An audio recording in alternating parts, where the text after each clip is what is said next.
Today I'm going to start by giving you a tour of the building process of my sewing table. You can see right here that was the drop leaf. Now you can see it from the other angle, and I've even got my Sew Steady table in there so you can see where that was. You can see the hole that he drilled for the plug so that I could plug my machine in. This is what it looked like during the building process. Once he got done building it, I did fill all the holes, then I sanded it, then I primed it, then I painted it. I do suggest that you do use a cabinet paint and not just a regular paint though. It makes a big difference. Hi everybody, and welcome to Margaret Lewin Quilting. Today I wanted to show you my new sewing table. So what you're looking at right now is what you see when you walk in the door, with one exception. If you see right over here, see this table?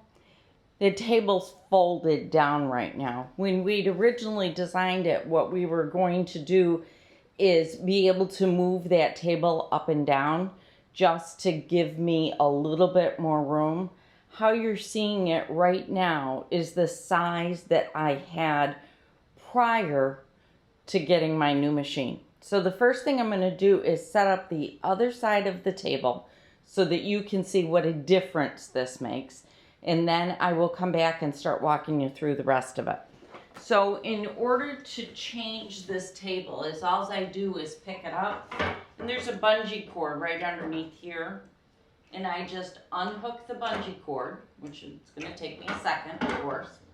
I loop it through and try to hold on to it just so that it's no big deal. These two legs fall down, and I hook the bungee cord back up just so that it's not there to entice Boone to be grabbing a hold of it, because, you know, he's 3, and that's what 3-year-olds do. And then you set it down, and now you can see what a huge difference it makes in the size of the table. It really just, it just makes a wild difference. You can see some of my camera equipment over here. There's a ton of camera equipment. So this set of drawers that you're seeing on this side, that used to reside on the, I gotta think now, on the left side of my sewing table. All right. So now I'm just gonna walk you around and you can see it. So this is, look at the difference in the size. I have so much room. All this is one sheet of plywood. Okay? I'll keep bringing you around. Sorry. It's not the easiest. You're going to see a whole bunch of mess in the background in the studio because I have been working today. So this is in the back corner, and underneath there you can see there's tops to my plastic bins. The plastic bins I just pulled out so that I could show you underneath it. And then you can see the little bag that I made. Remember the bag that I made out of 2.5-inch strips? That's underneath there. That's holding my men's quilt, which I only work on Sundays. All right, now I'm going to take you around more to the front. These are the drawers. These are the drawers right here that were with the sewing table. I didn't buy any new fixtures. The only thing we bought was a couple of new legs and a new sheet of plywood, which I painted the wrong paint. I'll tell you about that in a minute. My husband just fixed my sewing drawer for me. So I'll take you over here and show you what it looks like. So here is my new sewing drawer. I have my pegs that hold my bobbins in. If you can see, now with my new machine, my bobbins are bigger, so I needed something different to hold them. And what we did was just get a piece of poster board, and he did the little slots in it and set it up so that I could store my threads neatly. He's got them big enough that I can get my hands down in here and grab a hold of them. I just love it. It's perfect. And everyone needs dental floss in their sewing room because you use it to gather. Works like a dream. And of course, my little chalk pencil. As I go through to organize the rest of my studio, whenever I do something new and update it, I'll show you so that you can see it. But right now, this is the only drawer that I've gotten to. It does say thread across the front. And again, is all he did was take poster board, and let me see if I can pull one. Oh, I can't pull it out. I don't want to ruin what he did here. He just took it and made slots so that it could set in together. Eventually, we'll probably change it up with maybe some Luan or something different. But I wanted to see if that would work, and sure enough, it did.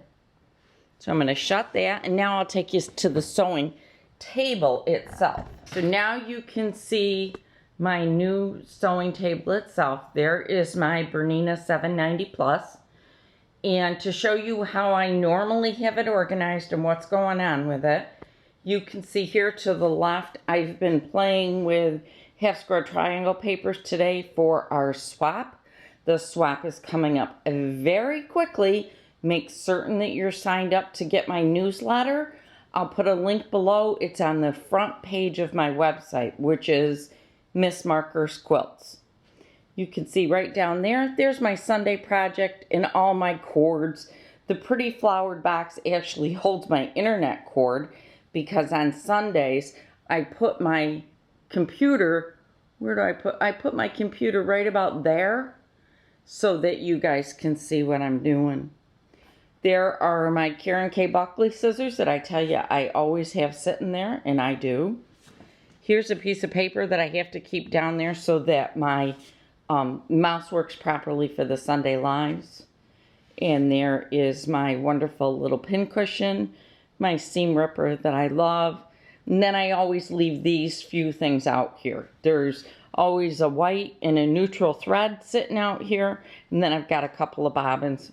Of course, we've all got USB sticks someplace in here. A brush to help keep my machine clean. And then right there is my little Barbie doll box that has my feet.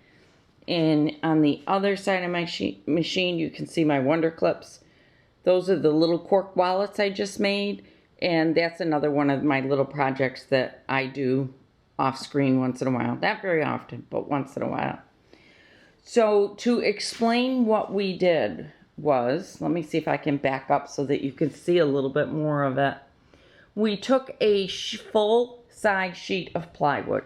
So it was the full, what are they, 4x8 I think.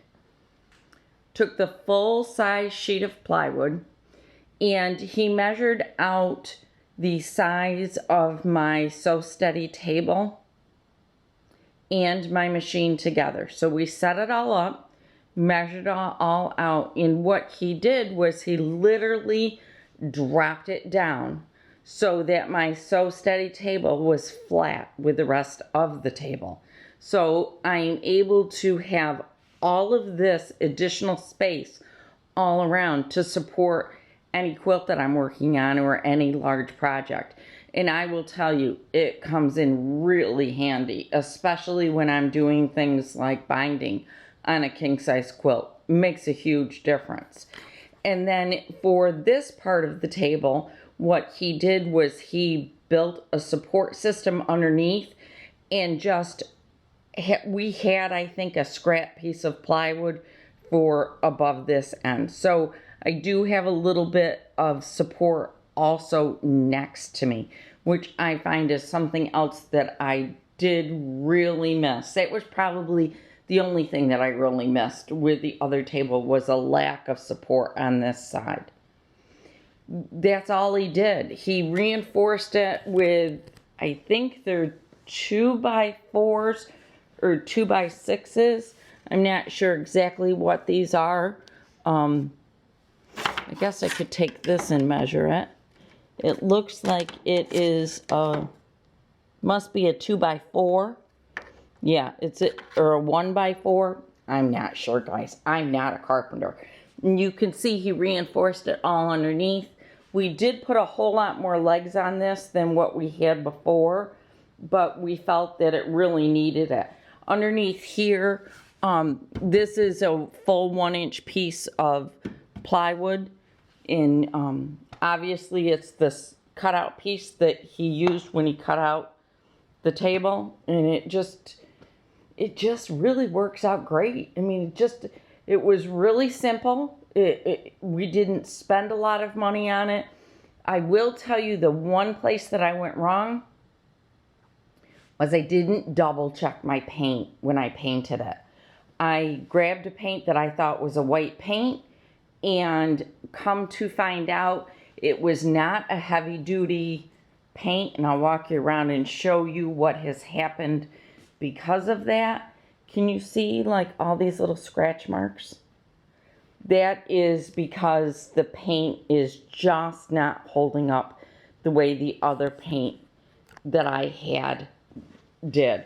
So I do need to absolutely go back to the paint department and tell the gentleman that I need another quart of paint, and I do need to get it painted, but that also means that I have to go a couple of days without my machine, and that's really not something that I want to do. So again, this was just made from 2 IKEA Alex cabinets, a bunch of table legs from Lowe's. There's one of them. I just grabbed table legs and he cut them down to size. We do have 2 really extra heavy duty ones there in the middle, and I probably will replace these 2 front ones, this one and this one, with another heavy duty 2 there. Not that the table has moved at all, but just for a little bit more security. I think we may, you can see I've always got a power cord going underneath there. But this is what it is. It's a full sheet of plywood, and he measured it by taking the exact size of my sewing machine, including my Sew Steady table, and that's what he did. And it works out great. I love sitting at it. It's fantastic. Just a nice place. Very comfortable for me to sit for long hours and sew. So thank you so much for joining me today. If you have any questions about this table, leave comments below. I'll watch and try my best to answer it. There are not any plans on it. He never did plans. I just told him what I wanted, and this is what he built. So this is what it is. So thank you so much for joining me today. If you haven't already, please do subscribe to my channel, and I hope you do come on out and join us on our Facebook group. We spend quite a bit of time talking to each other and just encouraging each other to sew. So thanks again, and I'll see you again really soon. Bye, everybody.